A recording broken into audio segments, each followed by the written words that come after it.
Joining me now is Bryce Derwine from the Houghton Daily Mining Gazette. Bryce, thanks for joining me. Thanks for having me, Jake. So you are an expert on football in the Copper Country, is that correct? I wouldn't say expert, but I try to be informed. All right, got you. So you know a lot about a lot of those teams up there, I guess. Let's start with Calumet. Obviously, they were the cream of the crop up there in the Q&A. They went 8-1 last season, 7-0 in the West Pac. What do you see the outlook on the Copper Kings? You know, do you see them atop the conference once again this year? Calumet is a unique situation. Well, first, the 2 years that I've been here, Calumet's been the best local team, and it hasn't really been a debate. Last year, they probably had the most complete football team I've seen since I've been covering prep sports.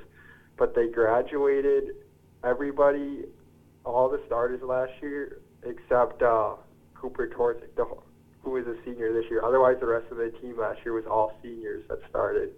So they have one returning starter, but they come up with a loaded junior class.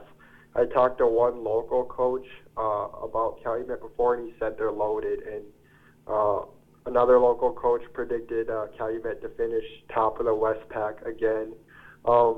It starts with Cooper, defensive end and offensive end. Last year, he was getting interest from Central Michigan and Colorado, both D1 schools. And I heard he's put on 15 pounds of muscle and has just been a constant presence in the weight room this year.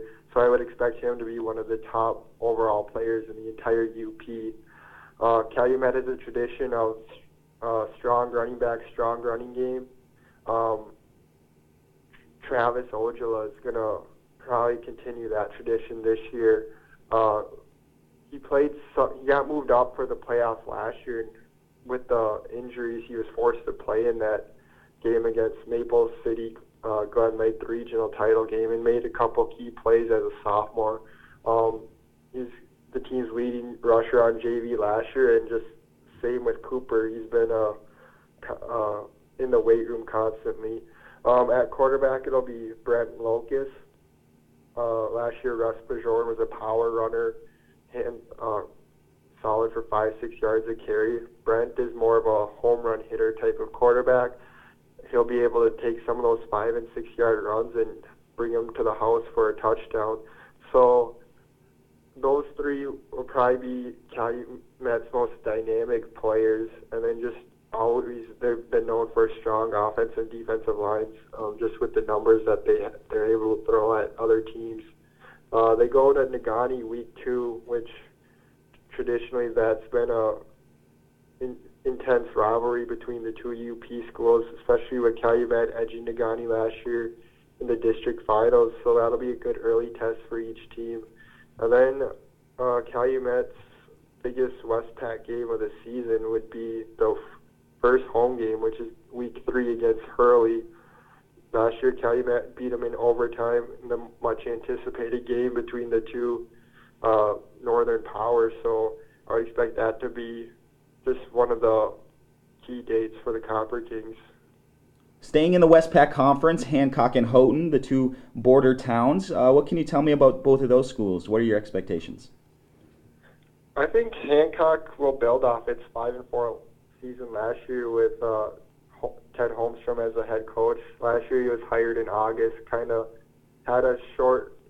year he was hired in the summer, had a short time frame to work with the group. Colton Solani returns as a sophomore quarterback. In his biggest game, his debut against Hurley, he threw for 387 yards as a freshman, leading the team to a 47-40 win. So I think Hancock has the potential to grow, and there's that opportunity to close the gap on Calumet as the Copper Kings being the top local team in the area, so that should be interesting. And then Houghton, it's with Frank Bonacorsi taking over, it'll be interesting to see what the Gremlins do in their first year. Houghton, as far as what we got from their team photo, just had 13 guys out for football, so it's hard to say what their official numbers will be week 1 against Lawrence if they bring more people up, or what that situation will be. But George Butler is an athletic quarterback for them, and Jake Rajala has really dedicated himself to improving himself as a player. He goes to Marquette for workouts and training, so I mean he's committed. So I would look for him to have a strong season for Houghton. So obviously the Lance Purple Hornets, they went only 2-7 last year. You look at Berga Vikings in the Western 8, they went 1-7. Those two teams, they're combining up to form a team in the 11-man league. Is that going to help either of those teams? What do you see those two teams combining? What are they going to do? The co-op helps Lance tremendously, especially considering injuries ravaged their season last year. They lost both quarterbacks in the first two games of last year's 2-7 year. Lance has 5 players from Berga joining the co-op. They return a lot of key veterans, such as senior quarterback Cooper Jofferson and running back Foster Miller as well. They had a scrimmage last weekend with Lakeland and Hubbell, and I heard Lance was pretty athletic, played Lakeland in solid, so I would expect Lance to be improved, especially with the returners and getting 5 more players from Berga added depth, which they needed last year. Let's move on now to Lakeland and Hubbell in the Mid-Eastern Conference. This team went 9-0 overall record, a 5-0 conference record. Do you see them continuing that domination?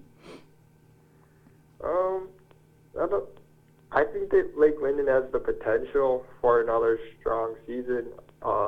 Interesting thing is always they have low numbers, but Andy Crouch manages to put out not just a competitive team, but a successful team. I mean, last year they went 9-0 with just 17 guys. This year they have 16. Norway joining the Mideast is interesting because that's who Lake Linden lost to in the district title game last year in Lake Linden Hubbell, so the Lakes will be able to try to avenge that loss. Carter Crouch returns as a quarterback for the Lakes. He was a freshman last year that started and handled the 9-0 team well, just steady. But his dad, Andy, the head coach, will look for Carter to be more of a playmaker this year with higher expectations around him. The kid's a natural leader, doesn't really get shook in many situations. He added 20 pounds, and so Andy will look for him to be more of an offensive threat. The one player that's going to rack up a lot of stats and for Lake Linden is Aaron Haynall. He's probably one of the hardest runners I've seen. Andy says he's bigger and stronger than last year, as well as faster.